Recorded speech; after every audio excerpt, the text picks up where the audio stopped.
We start tonight with a tragic update from Polk County. Deputies have ended the search for a 9-year-old boy. 3 days after he fell out of a boat, they say that they found the boy's body in Lake Annie. You are watching 10 Tampa Bay at 5. I'm Josh Sidorowitz. And I'm Courtney Robinson. The murky waters made it difficult for search crews.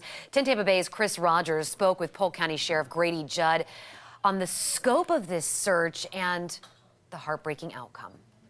The Sheriff's Department says they pulled the 9-year-old boy's body out of Lake Annie at 8:30 this morning. He was spotted by a helicopter searching from the air. It was a tragic end to a multi-day search, and Sheriff Grady Judd tells me they weren't going to stop until they found him.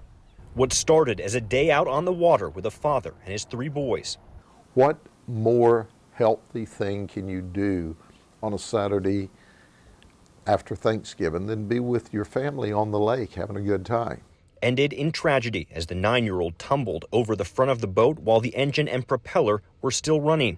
Well, it's absolutely horrible, but at least we don't believe he suffered at all. He didn't know what happened because it was real traumatic injuries in a split second from the time he fell in the water. The boy was not wearing a life jacket when he went overboard, but the sheriff says there's no one to blame. You don't wear a life vest when you're just cruising around.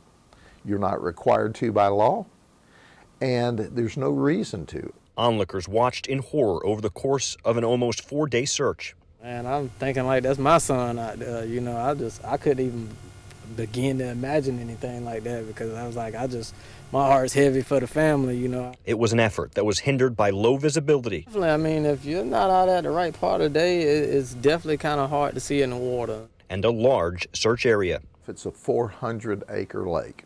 So imagine trying to find a 9-year-old boy in 400 acres of water that averages 16 feet in depth. The search ended this morning when at long last, the boy was pulled from the water. We don't leave a drowning victim in the lake by themselves, ever. We're there until we find them. Sheriff Judd says there was no reckless driving and no alcohol was involved. This was simply a tragic and heartbreaking accident. Reporting in Polk County, Chris Rogers, 10 Tampa Bay.